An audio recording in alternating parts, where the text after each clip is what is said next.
prioritario que se realiza en patología pulmonar, el manejo de la vía aérea, como también otras técnicas que son la traqueostomía, indicaciones, tiempo y técnicas actuales, y la rehabilitación respiratoria. Les repito, jornada departamental de patología y terapia respiratoria que se va a desarrollar en el Colegio Médico de La Paz, en el auditorio número 1, ubicado en La Vallivian, cerca de la Plaza Murillo, los días 14 y 16 de junio, de 5:30 de la tarde a 9 de la noche. Y además tenemos que presentarles otro taller que está desarrollando el Colegio Médico de La Paz dentro de lo que es todo lo que es capacitación. Hablamos de los talleres internacionales sobre gestión de riesgos, planificación estratégica y psicología de la emergencia. Tenemos aquí en estos talleres expositores internacionales que vienen de Chile, Perú y otras naciones hermanas. Estos talleres van a ser desarrollados entre el 26 y el 29 de junio del 2017. La modalidad son varias sesiones que van a ser desarrolladas sobre los temas que les he mencionado. En primer lugar, gestión de riesgos; en segundo lugar, planificación estratégica; y en tercer lugar, atención prehospitalaria, es decir, las necesidades en base a la experiencia que tienen los colegas peruanos y chilenos. Estos talleres, que son 3, van a ser desarrollados el 26, el 27, el 28 y 29 de junio en el auditorio también del Colegio Médico de La Paz. Así que también los invitamos a participar de este evento, que va a ser bastante importante. Tenemos el apoyo de profesionales de nivel internacional y entidades como la Asociación de Profesionales en este tipo de manejo. Y bueno, ahora sí tenemos que hablar de nuestros auspiciadores, Calvita. Claro que sí, doctora. Damos, como siempre, las muy buenas noches a Clínica Alemana. Salud para todos, en la avenida 6 de agosto 2821 en San Jorge, teléfono 243-2521, 243-3676. Atención en las especialidades de servicio de emergencia a las 24 horas, cirugías, cardiología, cirugía cardíaca, cuidados intermedios, maternidad, pediatría, reproducción asistida, terapia intensiva para adultos y neonatales en nuestras instalaciones con 3 tipos de internación individual, habitaciones regulares, semi-suite, suite status. Además contamos con los servicios de laboratorio clínico, ecografía, mamografía, rayos X, tomografía, hemodinamia, fluorotomografía, imagen en tiempo real para guía de procedimientos intervencionistas. Clínica Alemana, salud para todos. Microbia SRL, microbiología clínica ambiental y patología clínica, ubicados en la calle Cañada Stronger en San Pedro, edificio Malcu 1822, a media cuadra de la Plaza del Estudiante. Contactos al 249-4024, celular 725-92-596. Realizamos exámenes de hormonas, TSH, T3, T4, insulina, además de perfiles hematológicos, operatorio, prenatal, pase neonatal, renal, hepático, hemogramas, colesterol, triglicéridos, y también hacemos pruebas del ácido úrico. Microbia SRL.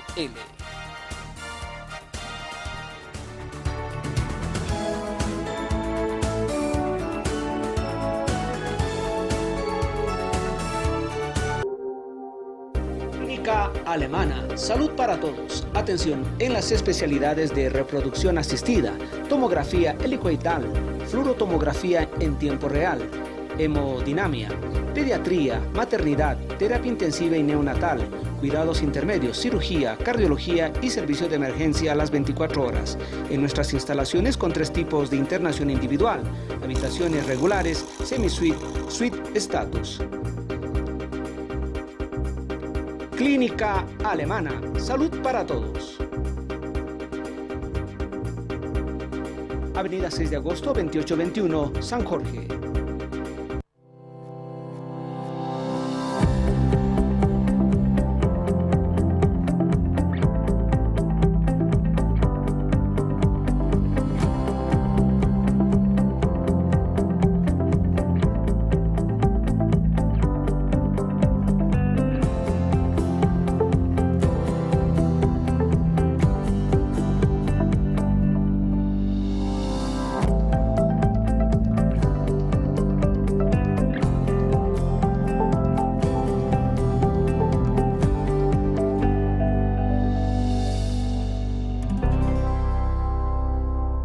Clínica de Especialidades Adolfo Colvin. Contamos con los servicios de Unidad de Terapia Intensiva, Medicina General, Cirugía General y Laparoscópica, Pediatría, Ginecología y Obstetricia, Cardiología, Otorrinolaringología, Traumatología y Ortopedia, Odontología Integral y demás especialidades, Ecografía, Rayos X, farmacia y laboratorio las 24 horas. Dirección, calle Constantino de Medina, número 250, zona Vía Dolores, El Alto. Clínica de Especialidades Adolfo Colvin. Contamos con los servicios de Unidad de Terapia Intensiva, Medicina General, Cirugía General y Laparoscópica, Pediatría, Ginecología y Obstetricia, Cardiología, Otorrinolaringología, Traumatología y Ortopedia, Odontología Integral y demás especialidades, Ecografía, Rayos X, farmacia y laboratorio las 24 horas. Dirección, calle Constantino de Medina, número 250, zona Vía Dolores, El Alto.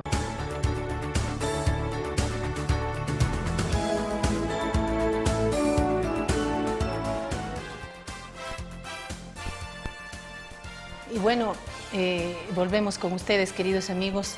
Tenemos a una gran invitada el día de hoy, una médico neumóloga que nos va a hablar de tuberculosis.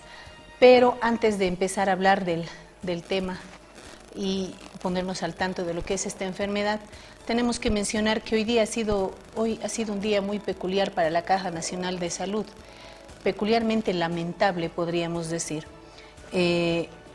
Lamentablemente se ha suscitado un problema muy serio allá en la Caja Nacional de Salud. Tengo aquí una carta del 8 de junio, donde ya el hospital se declaraba en estado de emergencia por falta de medicamentos, más de 92 medicamentos dentro del vademecum de medicamentos esenciales que maneja la Caja Nacional de Salud. Y lo lamentable el día de hoy, pues, es que a pesar de estos llamados de atención que los profesionales hacían hacia sus autoridades, hoy día lamentablemente se han suspendido las cirugías. ¿Por qué? Por falta de insumos y por falta de medicamentos, especialmente anestésicos, que deben ser normalmente administrados a los pacientes durante una cirugía. Y esto definitivamente es lamentable. Los médicos en el hospital están muy preocupados porque definitivamente un médico sin insumos, sin equipamiento adecuado, sin medicamentos, pues lamentablemente no puede cumplir su función.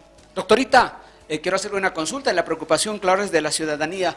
Alrededor serían de 12 medicamentos oncológicos que tendrían la escasez, y por ello el 90% de los enfermos de cáncer estarían perjudicados, incluso en sus intervenciones de quimioterapia, doctora. Lamentablemente sí, Calvita. No sé exactamente cuántos, ¿no es cierto? Se ha manejado el número de 92 medicamentos en general, y dentro de ellos muchos medicamentos para las quimioterapias de los pacientes con cáncer. Es cierto, no se están pudiendo cumplir los tratamientos adecuados allá, primero.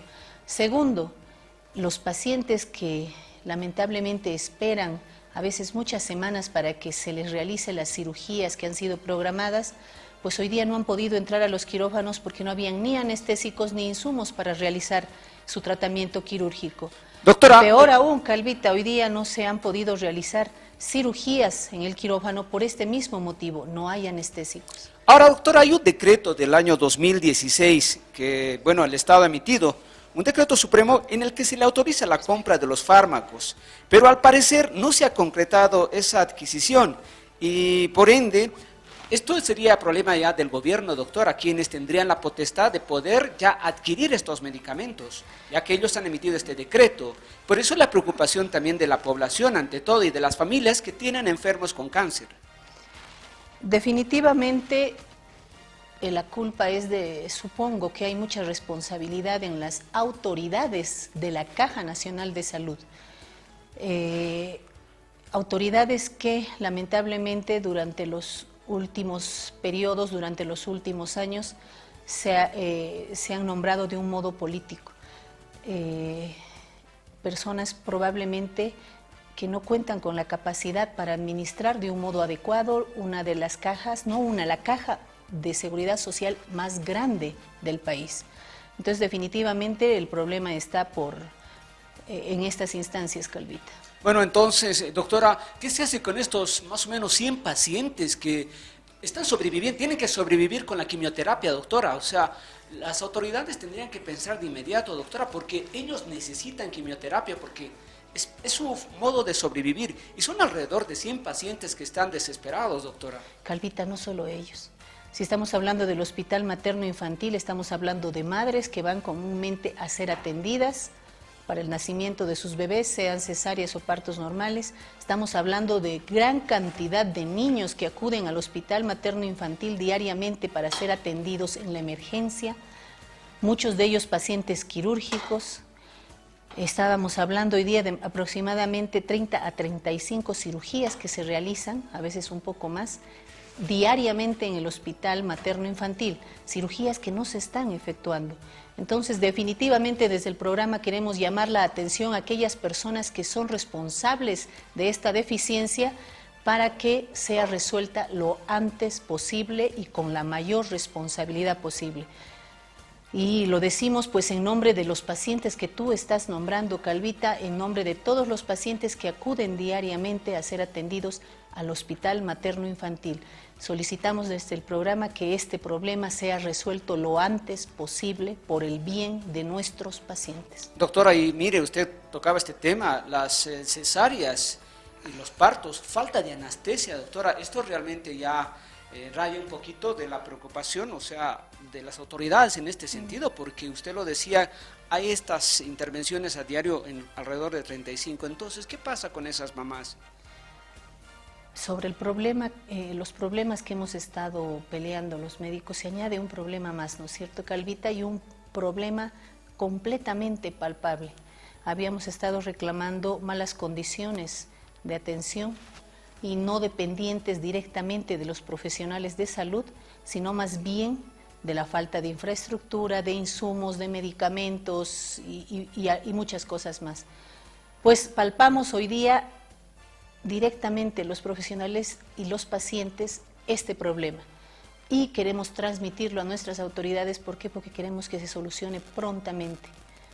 ¿Por qué? Porque estamos poniendo en riesgo la salud de muchos pacientes, Calvita, y a la par de muchos profesionales que no podemos cumplir con nuestra función de un modo adecuado. El llamado es, doctorita, bueno, a las autoridades, y no es culpa de los médicos, esto queremos también recalcarlo, y nosotros estamos viendo como personas que recibimos un tratamiento o tenemos un familiar en los hospitales que son dependientes de la caja, doctora, bastante preocupación, y bueno, espero que entiendan también la población en ese sentido, que ya no es culpa de los galenos, sino esto es culpa directamente de las autoridades de la caja y también autoridades superiores. Sin embargo, responsabilidad de todos es exigir que de una vez se solucione este problema. Cualquier día estamos bajo el riesgo de enfermar, Calvita. Así es, doctora. ¿No es cierto? Así que, por favor, desde el programa solicitamos se solucionen con gran responsabilidad estos problemas lo antes posible por el bien de los pacientes del Hospital Materno-Infantil y en general de la Caja Nacional de Salud, que está pasando por una crisis realmente seria, para que se solucionen pronto estos problemas y podamos volver a trabajar de un modo adecuado. Permítame, doctorita, tenemos una llamada telefónica de la señora Ana que quiere hablar al respecto del tema que hemos tratado en principio. Señora Ana, buenas noches, bienvenida. Doctora, buenas noches. Buenas noches. Un gusto y disculpe. Sí, realmente hay muchas personas, creo que están ciegas, que no ven la realidad. Yo he tenido mi papá, por ejemplo, con un problema de cáncer en la pelvis. Y bueno, el doctor que lo estaba atendiendo de tratamiento de dolor, le dijo de que él ya no podía asentar el pie al piso, que no se debería levantar. Incluso nosotros lo teníamos que levantar para llevarlo al baño y al final de cuentas ya tenía que usar pañales nada más, ¿no? Pero yo cuando iba al hospital, porque él ya era una persona de edad, pero tenía bastantes tratamientos, tanto con, con el doctor Orihuela, con doctora Salinas, con una serie de médicos para diferentes especialidades. Entonces yo iba con su carnet para explicarles la salud, cómo estaba evolucionando mi papá y para recoger los medicamentos. Lastimosamente los medicamentos eran los que siempre hay, paracetamol, etcétera, etcétera. Pero uno no puede exigir más porque están pues ustedes solamente estrictos a lo que se les da, ¿no es cierto? Eso ya no es culpa del médico. Aparte de eso, yo he visto muchas deficiencias y la agresión de muchos pacientes o familiares que agresivamente los tratan a los médicos como si fueran inhumanos en realidad, como si ustedes fueran robots o fueran hadas madrinas que tendrían que poner solución a todo. En muchas oportunidades yo me he molestado por el trato, la forma de expresarse hacia los médicos allí en el hospital. Piensan de que porque son pacientes uno los tiene que atender con bombos y platillos. No es eso. Yo he visto muchas deficiencias porque también mi hermana estaba internada ahí, pero aún no respetan los letreros. Ahí dice prohibido los alimentos, prohibido meter bulla, llevar niños, etcétera. Pero muchas veces se van con niños, llevan alimentos de que no están pues en la dieta que les da la nutricionista, ¿no es cierto? En una oportunidad, por ejemplo, cuando mi papi todavía estaba un poco mejor, estaba internado ahí y yo me sorprendí un día domingo. Una familia así, eran personas de Pollera, habían llevado fricasé, se sentaron en el piso y a comer fricasé y el olor impregnó toda la sala, que era de 6 pacientes en esa sala común. O sea, de que exigen cuando también los familiares o las amistades no cumplen con los reglamentos que exige la salud, ¿no? Aparte de eso, yo le quiero decir de que hay muchas personas que están en contra de los médicos, en contra de todos, están en contra hasta de las moscas que vuelan, creo. Yo creo que son personas resentidas. Anoche me dio mucha pena, vi un poquitito del programa. Esta casa no es hotel, donde estaba el doctor Larrea, estaba otro funcionario, creo, de la caja, y estaba un funcionario del Defensor del Pueblo y el defensor. Pero la señorita que conduce, o la señora que conduce el programa, es muy agresiva, muy violenta. Les hacía las preguntas y no les dejaba responder.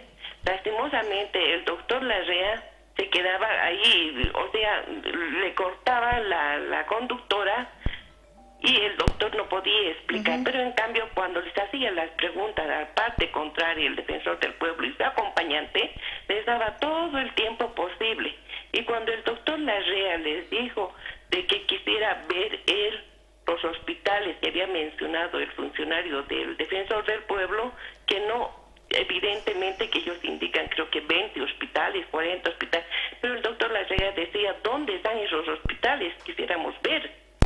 Y decía que había 39 ítems nuevos, no sé, algo de 39.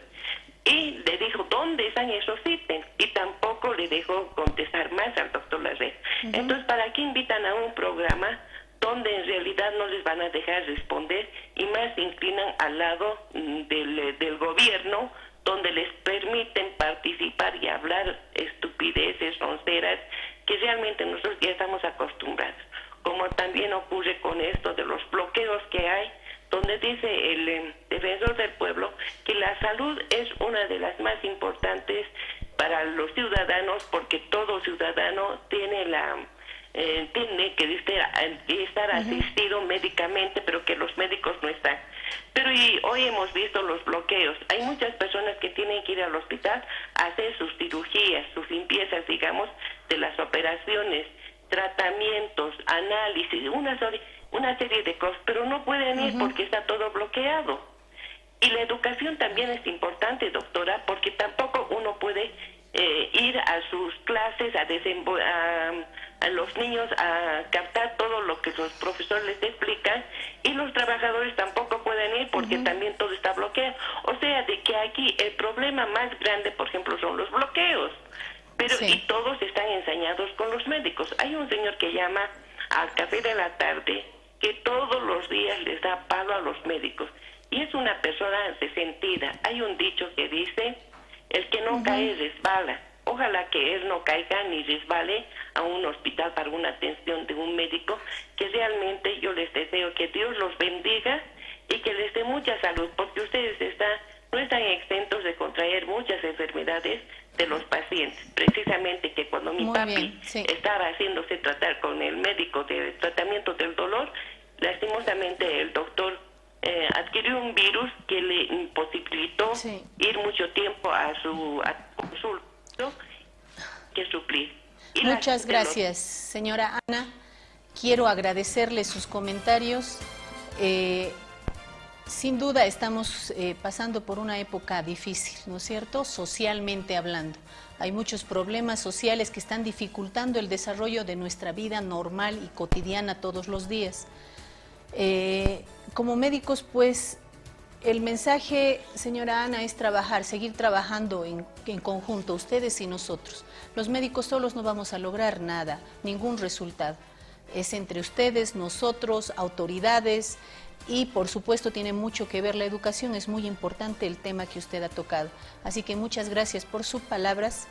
En honor a eso, pues nosotros seguimos reclamando mejores condiciones de salud.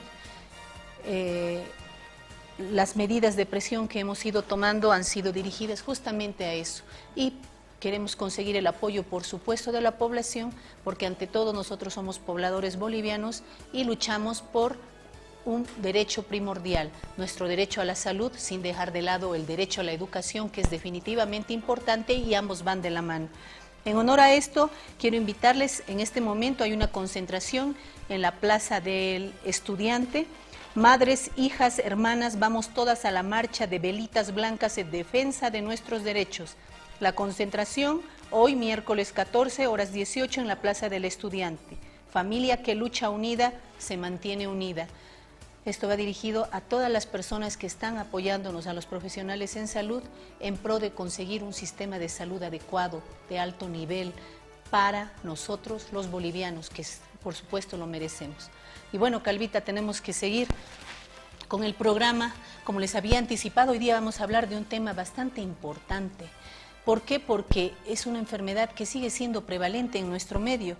Y para ello quiero presentarles a la doctora Noemí Cortés. Antes estuvo con nosotros hablando de problemas del pulmón. Doctora Cortés, un gusto tenerla nuevamente aquí.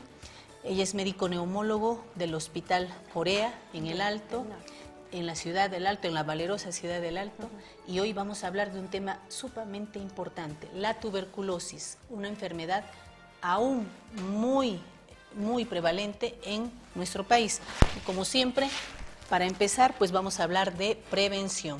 Ahora que estamos empezando con las infecciones respiratorias, recordar que prevenimos las infecciones respiratorias, especialmente en nuestros niños y en nuestra gente mayor, alimentándonos bien, tomando bastante líquido, teniendo hábitos saludables, es decir, no subir de peso, no comer comida chatarra, no fumar, lavándonos bien las manos siempre que se pueda antes de comer, lavándonos bien las manos después de toser, de estornudar, y si tenemos acceso, pues un poco de alcohol o alcohol gel para evitar tener las bacterias en las manitos. Bienvenida, doctora, muy buenas noches. Muy buenas noches, gracias por la invitación. Sí, efectivamente es la segunda vez que ya estamos presentes en el programa. Ahora vamos a hablar sobre un tema muy interesante y muy preocupante porque todavía seguimos viendo casos de tuberculosis. ¿Qué es la tuberculosis, doctora Cortés? Vamos a hablar primero sobre las definiciones, si tenemos las diapositivas. Bueno, la tuberculosis es una enfermedad principalmente infecciosa, producida por un germen que se llama el bacilo de Koch. Este germen se transmite por vía aérea. Como decimos, en relación a la definición de tuberculosis, es una enfermedad infecciosa, contagiosa, crónica, prevenible y curable. Entonces, tomando en cuenta todas estas palabras, vamos analizando. Al ser infecciosa es una enfermedad que se puede contagiar fácilmente. ¿Cómo se contagia? La mayoría de la población debe conocer. Se contagia mediante el estornudo, mediante la emisión de las gotitas de flugen. Y como puede ver en la imagen, es el bacilo de la tuberculosis. Vemos al bacilo de la tuberculosis. ¿Cómo se contagia? Visto al microscopio, porque no se puede ver simplemente. No, es pequeño. Es muy pequeño y además es de replicación de lenta. Tarda mucho tiempo en poder crecer este bicho.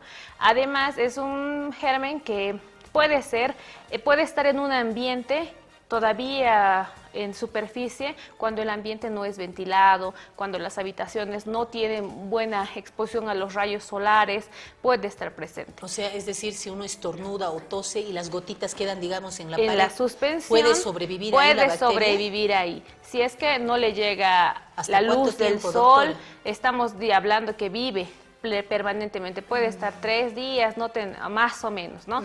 Si es que el ambiente no está ventilado, si es que no ingresa la luz del rayo solar. ¿Cómo se transmite? Se transmite mediante la expulsión de las gotitas de flujo de una persona infectada. Significa una persona que está con la tuberculosis activa, ahí que tose, ríe, estornuda o canta o habla muy cerca a una persona, esas gotitas la otra persona las va a inhalar. Una vez de que esas gotitas ingresen a esa otra persona sana, va a pasar un tiempo hasta que se produzca la infección. Ahora, en esta parte tenemos algunas personas que sí pueden llegar a enfermar de tuberculosis y manifestar síntomas, pero tenemos otro tipo de personas que no manifiestan síntomas y se queda como una tuberculosis latente, decimos. O sea, doctora, una consulta antes de avanzar. Estas gotitas inhaladas que dice aquí por la persona sana, ¿es el único modo de adquirir la infección? Sí. Había un comentario, una publicación que salió del Ministerio de Salud donde se decía que las moscas podían transmitir la tuberculosis. ¿Eso puede ser posible? No, la única forma de contagio es inhalatoria para hacer una tuberculosis pulmonar. Inhalar, o sea, respirar estas gotitas. Exacto, eso es en relación al Mycobacterium tuberculosis. Claro que tenemos diferentes formas de micobacterias, pero no necesariamente producen tuberculosis pulmonar. Pueden ser otro tipo de formas tuberculosas, como tenemos el Mycobacterium bovis, que es otro que se encuentra en las leches de las vacas, que a veces uno no pasteuriza, o sea, no la hace hervir y puede llegar a contagiarse, pero eso es otro. En relación a las moscas, hemos revisado después de la no, simplemente son comentarios. No hay una publicación estricta y escrita donde la OMS diga que realmente se transmite. No hay esa forma de contagio. No hay otro modo. La forma de contagio es inhalatoria. Bueno, una vez de que el bacilo ingresa al cuerpo de la persona que está sana, tarda en manifestar los síntomas. Algunas personas, como les digo, pueden enfermarse de tuberculosis y otras personas quedar como la tuberculosis dormida y nunca manifestar síntomas. A veces este tipo nosotros lo conocemos como una tuberculosis que ya está latente, pero sí puede tener alguna repercusión radiológica, pero no necesariamente ser enfermedad. ¿Por qué unas personas se enferman y otras no? Mucho depende del estado y de nutrición que el paciente tenga, el compromiso que tenga inmunológicamente. Por ejemplo, en personas que tienen VIH o viven con el VIH, son más predispuestas a poder desarrollar este tipo de enfermedades, porque hay una inmunosupresión de fondo. Significa que las defensas están bajas. Todas las defensas, los soldados que decimos en el cuerpo, están bajas. Entonces llega la tuberculosis y fácilmente esta persona se infecta. Ahí vemos los síntomas. Una vez que la persona está infectada con tuberculosis, desarrolla enfermedad de tuberculosis y desarrolla este tipo de síntomas. ¿Cómo pueden reconocer para ustedes la población fácil? Es una persona que tose más de 15 días, tose y expectora, o sea, tose y bota flema. Esa flema puede ser amarillenta, puede ser verdosa y en algunas ocasiones puede ser con sangre. Después, ese es un síntoma principal. El segundo síntoma es que la persona se siente cansada, no quiere comer, tiene menos apetito. Otro síntoma, empieza a perder peso. La pérdida de peso progresiva tiene que alertar a la población.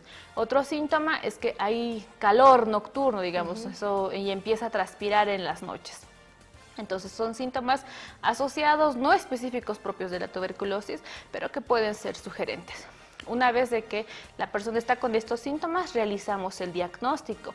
El diagnóstico se realiza mediante la detección del bacilo de la tuberculosis mediante la baciloscopía. A ustedes, si alguno tuviera estos síntomas, les van a hacer recolectar 3 muestras de flemas en diferentes días. Muestras que sean significativas, significa muestra con flema, como de amarillo o verde. Una vez de que se haga el estudio de esto, se va a determinar si la flema es positivo o es negativo. Y su médico además le solicitará una radiografía de tórax. Y vemos la primera, la segunda muestra, que es al día siguiente. La primera es el primer día, la segunda el siguiente día después de levantarse y la tercera al entregar la segunda muestra. ¿El diagnóstico es muy difícil? ¿Por qué se piden 3 muestras? El diagnóstico es fácil. Hacemos 3 muestras para hacer certeza 1 y como decimos es la reproducción lenta, es para poder confirmar, ¿no? Para poder seguir confirmando, porque la primera puede dar positivo, y la segunda puede dar negativo, y la tercera puede dar positivo otra vez. Mucho también, esto se pide por protocolo y es por norma nacional, por la cantidad y la calidad de la muestra que pueda depositar el paciente. Ahora, esto de la toma de muestra de esputo, de flemas, ¿se lo realiza en todo tipo de pacientes? Porque hay personas que no pueden expectorar, doctora. Sí. ¿Qué se hace en estos casos? En los casos en los que no haya una expectoración, bueno, el médico tiene que correlacionar con la radiografía de tórax, en la que sí se puede evidenciar algún tipo de lesión de tipo tuberculosa, o en caso contrario, una radiografía normal y su médico sospecha de tuberculosis, procedemos a otro tipo de estudios para tomar muestra, por ejemplo la fibrobroncoscopía, que es otro estudio más como una endoscopía de la vía respiratoria para lavar y tomar muestra del lugar de donde se está sospechando la tuberculosis. Eso es otro estudio. Dígame, ¿la tuberculosis afecta solamente al pulmón? No, la tuberculosis afecta desde pies a cabeza. Nosotros manejamos un dicho que solamente respeta las uñas y los cabellos. En realidad puede estar en cualquier órgano, es indiferente, como decimos, solamente en esos dos órganos, ¿no? Aquí vemos en la radiografía son cuatro radiografías de tórax. De pulmón. Sí. Las radiografías para nosotros es muy importante porque principalmente la tuberculosis se va a localizar aquí, en la parte superior de los pulmones, como vemos en las primeras imágenes. ¿Y qué genera? Hace cavidad en el pulmón, significa que hace como una caverna, y en la misma caverna, el bacilo de tuberculosis se hace su medio, o sea, como digamos, se hace una casa allá adentro y empieza a reproducirse y va lastimando el resto del pulmón. Afortunadamente la tuberculosis es curable, es una enfermedad que se trata. No es una enfermedad que discrimine, no, anteriormente se creía que era una enfermedad que podía atacar simplemente a personas de escasos recursos, eso es ahora falso, quien sea puede tener tuberculosis. Entonces, una vez de que realizamos el diagnóstico, empezamos a hacer el tratamiento. El tratamiento es gratuito a nivel nacional, de acuerdo a los programas de tuberculosis. El tiempo es prolongado, solamente tienen que saber que son 6 meses u 8 meses y diferentes medicamentos, ¿no? Y las complicaciones a posterior, aquí vemos una tomografía. Las complicaciones principalmente son que estas lesiones que habíamos visto en la radiografía pueden generar cicatrices, y estas cicatrices lastimosamente son imborrables. Son cicatrices irreversibles. No vuelve. Nunca vuelve a ser como era antes. Nunca más vuelve a ser como era antes. Mucho más si el diagnóstico de tuberculosis ha sido tardío. O sea, la tuberculosis no se ha diagnosticado en el primer momento, luego de esos primeros síntomas, sino han dejado, porque generalmente pasa esto, ¿no? ¿Hace cuánto tiempo está enfermo? Hace 6 años. Vemos la radiografía y está en todo lugar. Y aparte, el peor problema es de que no solamente está en pulmón, sino también ha diseminado a otros lugares. Principalmente meninges, a cerebro. Exactamente. Pleura. ¿Cuáles son las tuberculosis más frecuentes, doctora? Las más frecuentes, en primer lugar, está la tuberculosis pleural. Pleural es es la tela que cubre el pulmón en la pleura. La segunda es la tuberculosis meningia. Luego tenemos la tuberculosis ósea intestinal. Más o menos en orden de frecuencia, pero puede llegar a localizarse, como les había mencionado, en cualquier lugar. Lamentablemente, cuando se realiza un diagnóstico tardío, esta tuberculosis puede estar ya generalizada, afectando a más de 3 órganos. El tratamiento es el mismo, sin embargo, las secuelas pueden ser mayores, ¿no? Porque está afectando a diferentes órganos. ¿Qué sucede cuando se habla de meningitis tuberculosa, doctora? Que es algo que estamos viendo frecuentemente en gente muy joven en los últimos periodos. ¿A qué se debe? ¿Por qué la bacteria llega hasta ahí? ¿Y por qué hay gente tan joven? Hay diferentes tipos de diseminación. Una vez que ya ha ingresado el bacilo de tuberculoso al cuerpo y no ha degenerado, digamos, porque hay diferentes casos, hay algunas personas que pueden tener sí tuberculosis pulmonar y aparte meningia o solamente meningia. Es por la forma de diseminación. Como digo, ingresa, puede diseminarse por vía sanguínea, vía linfática y llegar hacia las meninges. Claro que sí. Y bueno, Calvita, antes de seguir hablando del tema, queremos invitar a los amigos, si quieren consultarle algo a la doctora, no se olviden llamar al 244-3413. Y además tenemos que hablar de algunos auspiciadores, Calvita. Así es, doctora, damos también las muy buenas noches a Hospital Corazón de Jesús, de la red de hospitales Adolfo Colpin, ubicado en Villa Jesús del Gran Poder, en el Quenco, entre las calles 2 y 3, los teléfonos 285-0701, 285-0137. Atención a las especialidades de medicina interna, reumatología, ginecología, pediatría, proctología, cardiología, terapia intensiva, dermatología, neumología, gastroenterología, traumatología, odontología, otorrinolaringología, oftalmología, neurocirugía, cirugía general, cirugía laparoscópica, cirugía maxilofacial y cirugía plástica. Hospital Corazón de Jesús, de la red de hospitales Adolfo Colpin. Alpura, agua de mesa purificada para la familia. Pedidos al 272-1887, celular 605-02-497. Alpura, 100% agua purificada filtrada con lámpara UV. Alpura.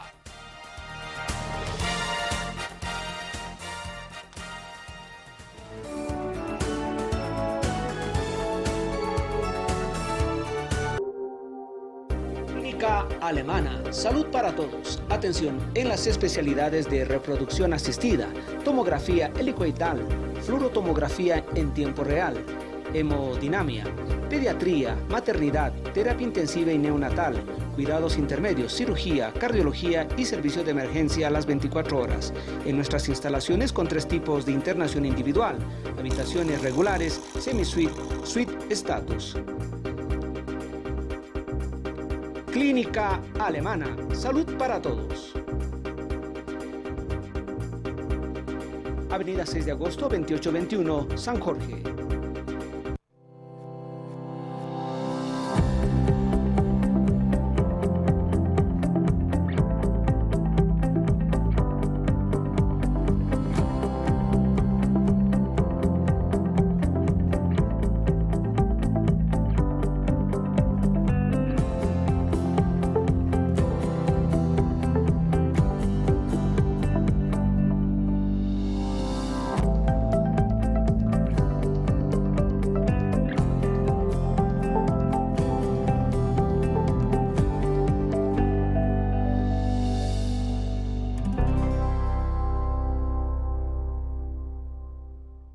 Clínica de Especialidades Adolfo Colpin. Contamos con los servicios de unidad de terapia intensiva, medicina general, cirugía general y laparoscópica, pediatría, ginecología y obstetricia, cardiología, otorrinolaringología, traumatología y ortopedia, odontología integral y demás especialidades, ecografía, rayos X, farmacia y laboratorio las 24 horas. Dirección: calle Constantino de Medina, número 250, zona Vía Dolores, El Alto.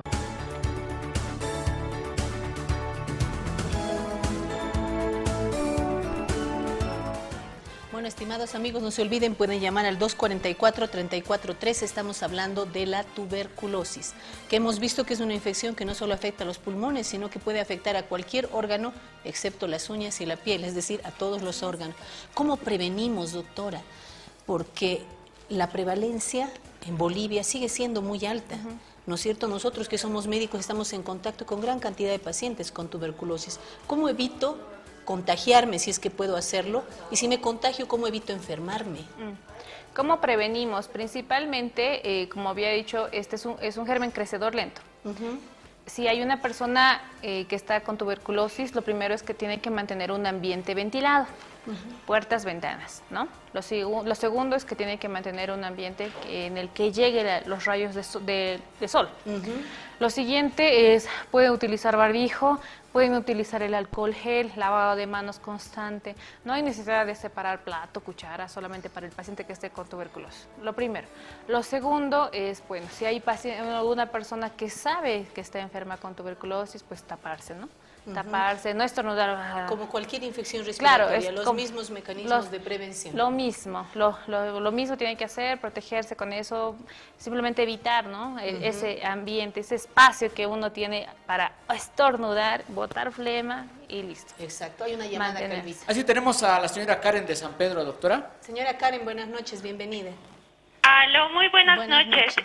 Quería hacer una consulta. Al respecto, fui diagnosticada hace 3 años con TB, pero no me informaron en ningún momento si era tuberculosis de tipo meningitis o de pulmones.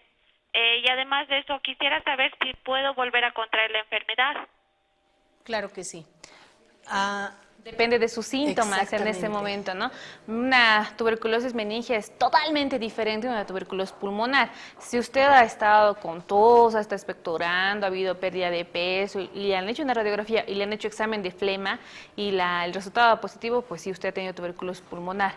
Pero si usted ha tenido otro síntoma, generalmente las meningitis tuberculosas no se tratan ambulatoriamente, por lo menos en la fase inicial, hacen tratamientos internados. Sea cual sea la tuberculosis que usted ha tenido, ha realizado un tratamiento.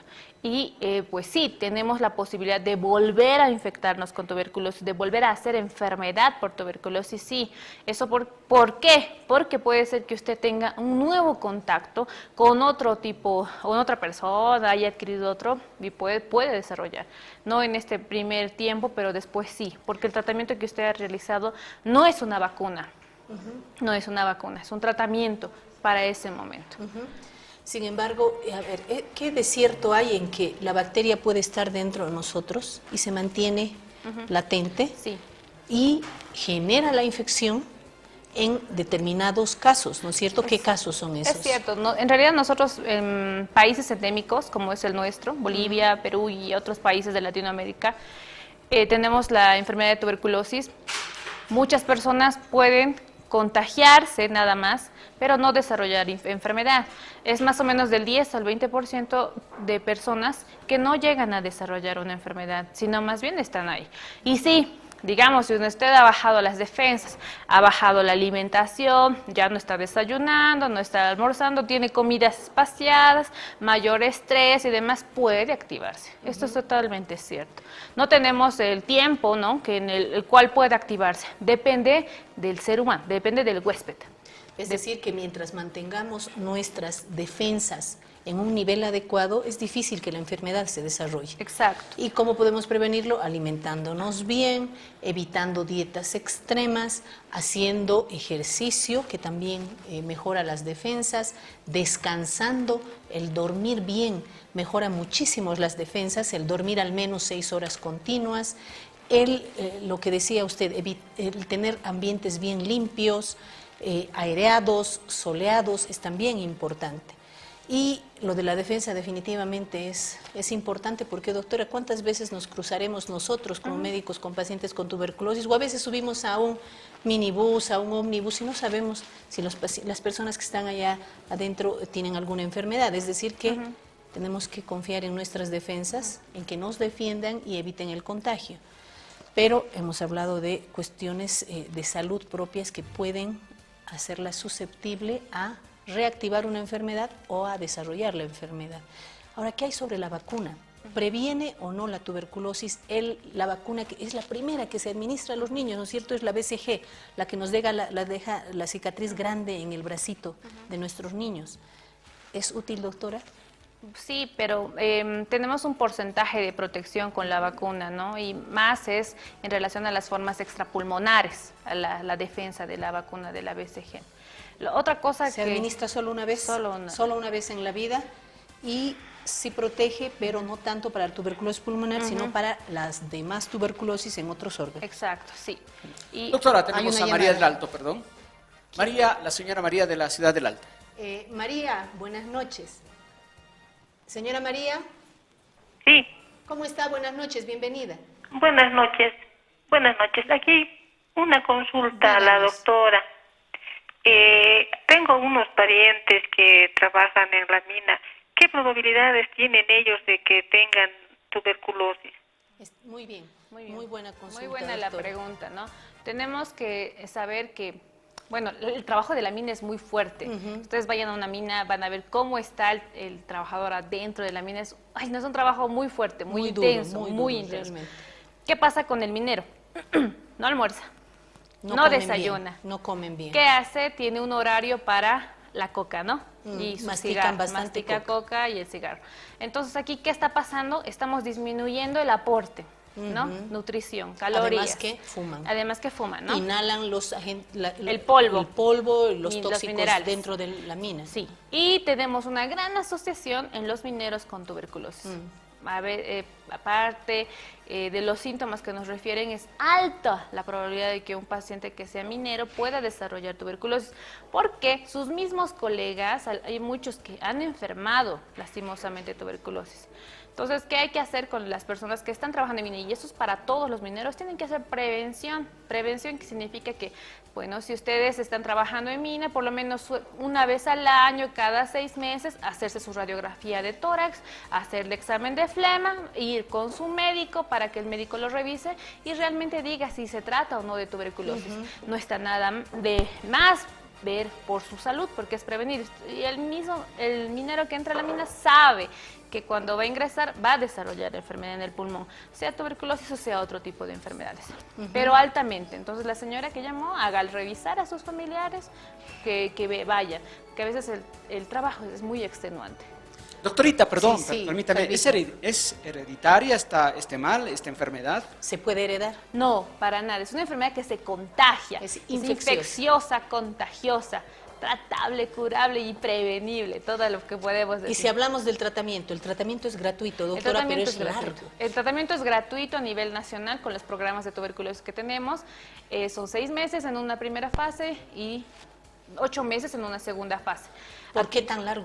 Porque, como habíamos dicho, es un bicho que tarda en multiplicarse. Entonces, a todas las fases de multiplicación se le va atacando con el tratamiento. Además, es un tratamiento que tiene que ser continuo. Para ustedes es el tratamiento de lunes a sábado, excepto domingos. Ustedes, los pacientes, tienen que ser súper educados, coordinados, porque tienen que tomar todos los días en el centro de salud, con el responsable, a una persona del centro de salud, para que vigile su tratamiento. Bueno, lo bueno de esta enfermedad es que, si bien es muy prevalente en nuestro medio y estamos en riesgo de contagiarlo, tenemos el tratamiento, tenemos acceso al tratamiento, que es un poco largo, pero que hay que hacerlo. Es una enfermedad que se cura, pero hay que hacer el diagnóstico lo antes posible para evitar secuelas, tanto en el pulmón, pero principalmente las secuelas neurológicas cuando hablamos de meningitis tuberculosa, que realmente son muy severas. Ese ha sido el programa del día de hoy, queridos amigos. Doctora, muchísimas gracias por aclararnos tantas dudas. Respecto al tratamiento, no hemos hablado de las alergias, pero a los fármacos, sin embargo, es frecuente. Ya en otra oportunidad hablaremos de las famosas RAFAs. Y ha sido un gusto estar el día de hoy con ustedes. Muy buenas noches, nos vemos el día miércoles. Agradecemos a Clínica Alemana, Microbia, Kolping, Alpura. Hasta el próximo programa.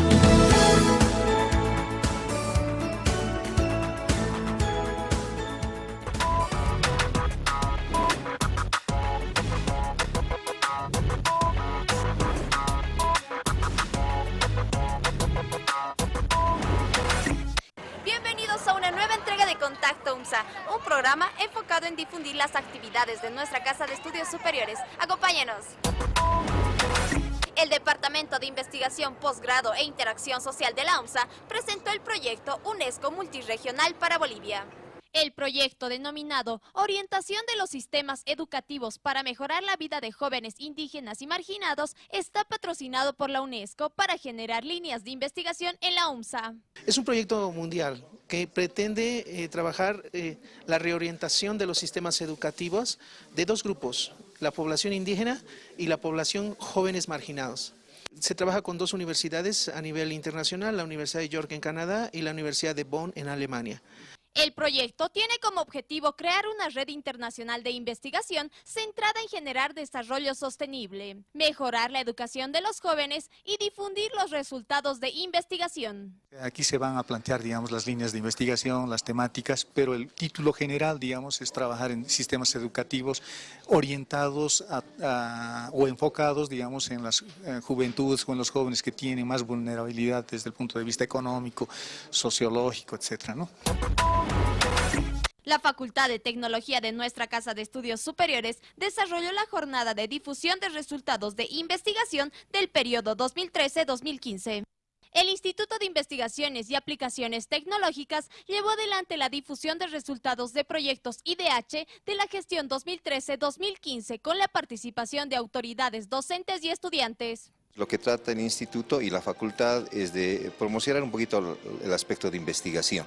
Queremos que tanto docentes como estudiantes puedan participar de esta actividad y puedan ver que con cosas sencillas, con cosas al alcance de las posibilidades, podemos realizar investigaciones que pueden tener repercusión tanto a nivel universitario como a nivel sociedad.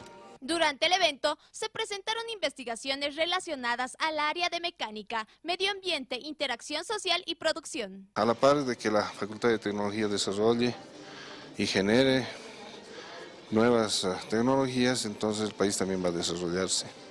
Entonces es una labor, yo creo, conjunta de todos nosotros, docentes, estudiantes, que tenemos que esforzarnos por desarrollar estos resultados de la investigación que son tecnología. El Instituto de Investigaciones Sociológicas presentó la revista de la carrera de Sociología denominada Temas Sociales número 40. Con la participación de docentes, estudiantes y autoridades de la Universidad Mayor de San Andrés, presentaron el número 40 de la revista Temas Sociales. Estamos muy contentos porque hoy día presentamos el número 40 de la revista emblema de la carrera de Sociología, que se llama Temas Sociales. En estos 6 años que en este año acabo, se ha institucionalizado y se ha producido de manera muy regular la revista, de tal suerte que ahora estamos presentando el número 40. La revista presenta investigaciones realizadas por docentes y estudiantes de la carrera de Sociología. Pese a los avatares, ha logrado mantenerse, ¿no es cierto?, publicarse, editarse, difundirse y expresar, ser un canal de expresión de la producción intelectual